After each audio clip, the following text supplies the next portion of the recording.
My Hero Academia. This is Season 3, Episode 24, titled A Season for Encounters. We begin this episode much more differently than any other, where we are introduced to Jin Budaigawa, the incomprehensible last name demand, smokes a cigarette by his window as he comments on the passerbys and the normalcy of daily life. But we are also introduced to a unknown voice within his mind, telling that argues with him at every turn. He listens to the daily news and the discussion of heroes' roles within the current society. He talks about the unease of All Might's successor, Endeavor, describing him as rough and issues with his image. This is a view that is also seen by this man, Jin, himself. And as he continues down the street, resuming his daily life, he is pressured by this voice in his head. He also ends up spotting a villain attack who have robbed a convenience store of their cash machine. And as a hero arrives on the scene in order to take this villain down, he ends up being assaulted from behind by a villain. We come to find out this is the Team Reservoir Dogs, a small group of villains who have assembled in this new age where heroes are no longer the threat to villains as they once were. With the symbol of power and greatness that was All Might no longer around, villains have become bold and brash and more willing to get in the fight than ever before. Twice comments on this, stating that ultimately this is as a result of the fact that, in today's society where so many people have powers, abilities, and just enhancements, they don't know what to do with themselves. And the temptation of taking these abilities and robbing people is just too much. This man is contacted by Giran, who comments about the fact that he is inquiring as to the location of Dabi. However, Jin is unable to give Giran a clear answer because of the voice within his head. Ultimately, we come to find out that the League of Villains has gone about their daily lives, recruiting who they can to their cause, and simply dodging the police as much as possible.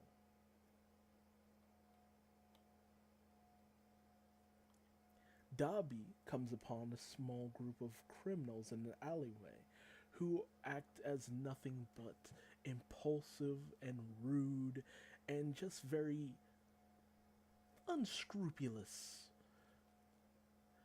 He ultimately decides that they should be kindling for his flames. And as Twice's personality comes to a head, he feels the need to put on his mask in order to calm the voice within his head. With this, Twice reflects on his past, one in which his ability were to make a variety of clones. He is able to make two of everything, so should he make a double of himself, he can make a double of that double, and so on and so forth. This is very similar to Multiplex from DC Comics, or even Billy Numerous from the Teen Titans series, or even Jamie Madrox, the Multiple Man from the X-Men series. And with this ability, Jin, or Twice as he is known, was able to become the king of his clones, committing felony after felony. Ultimately, however, he was attacked by one of his clones, not no longer satisfied with him being the king.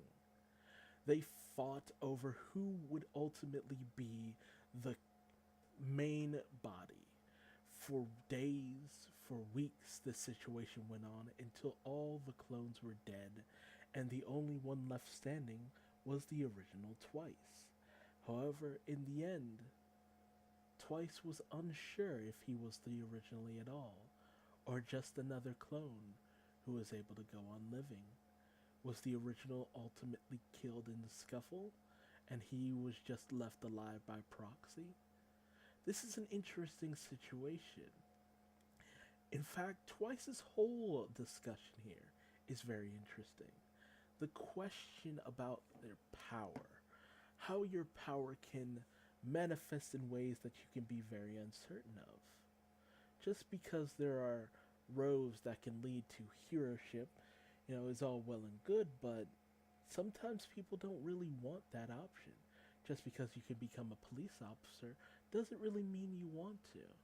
Some people just want to look out for themselves, and there's nothing initially wrong with that. But with the temptation of great power and none of the responsibility, sometimes that can get out of hand. Sometimes greed can outset morality. This was the case of Twice, and in the end, he was driven mad by his own power. And someone driven so mad by his own abilities could in no way be a regular part of society, criminal or not. As he finds himself searching for a place to belong, we stumble upon the scene of the reservoir dogs having been set upon by another villain. This is the masked presence known as Overhaul, who ended up looking down upon the reservoir dogs, dismembering and merging them with their burning truck, leaving them to die. He is disappointed by such a group of strong and powerful men would simply rob a store and should have aimed bigger if that was their only goal. We can clearly see that this man Overhaul has a great will within him, a desire for something that he feels that all should have within themselves.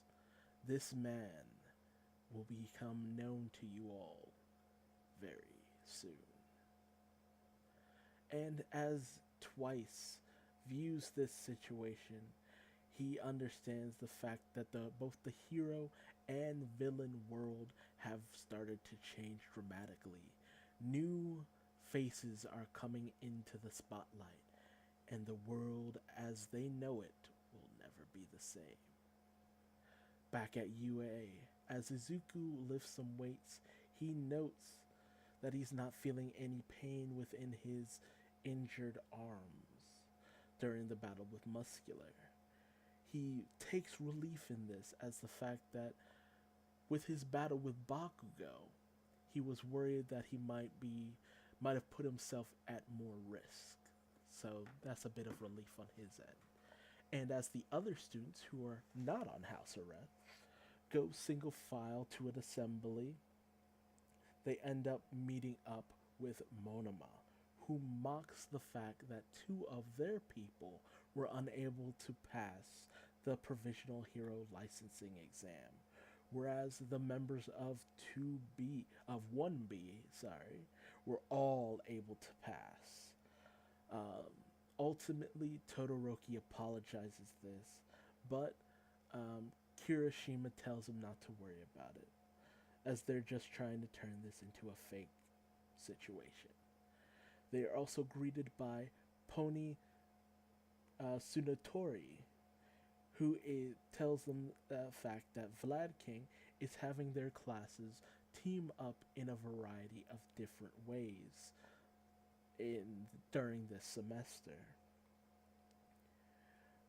Pony is actually a foreign exchange student and is very inarticulate with Japanese. And Monoma, taking a little bit of, I guess you could say, revelry at her expense, gets her to say a little bit of something rude to Class 1A.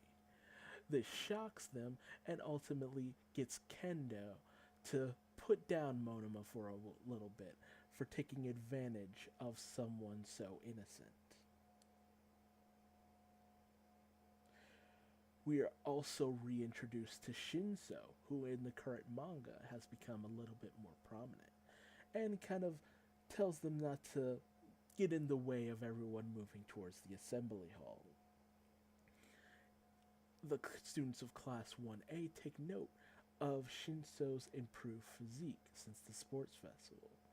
Obviously, he's been training. And as Principal Nezu addresses the student body, he expresses the fact that everyone should live out a good lifestyle.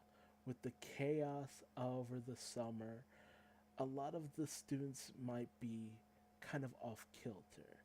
And he takes note of the fact that the students should do their best in order to find their place in society, especially those of the hero program. All Might recounts his first meeting with Principal Nezu when he was trying to find a successor for One for All.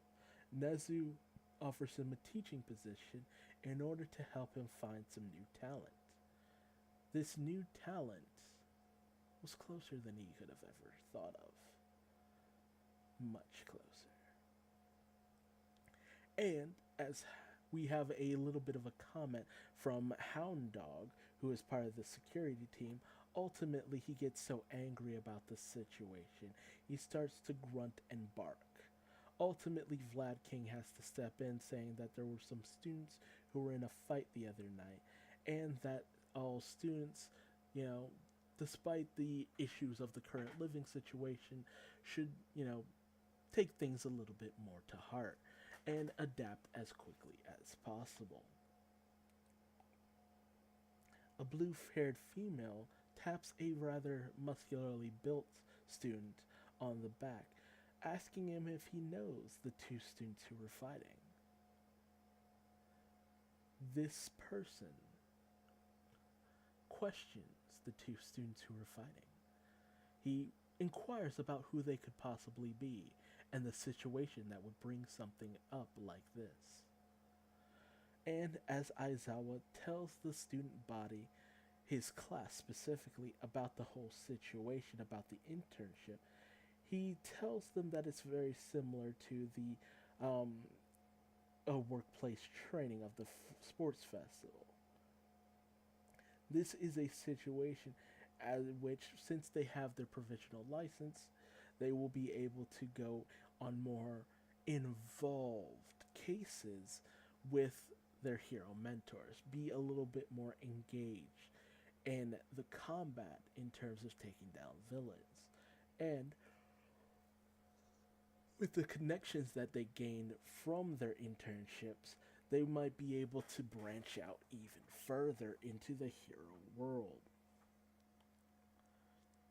And as the students arrive back at Heights Alliance, we have Mineta and Sero kind of mocking Bakugo about some dust on the Winzo steel and just kind of getting a few jabs in at his expense. Izuku, however, notes the fact that everyone's talking about subjects he's very much not privy to since he's been on house arrest. He realizes that because of his house arrest, he is starting to be left behind. And Ida even comments on the fact that they're not allowed to inform either Izuku or Bakugo about the situation at all. And as Deku takes out the trash, he is greeted by a strange man stuck in a wall, or so it would seem, who points him to where to put the burnable trash. This person kind of notes the fact that with all the screaming that Deku is doing from seeing such a sight, he still seems to be fairly energetic.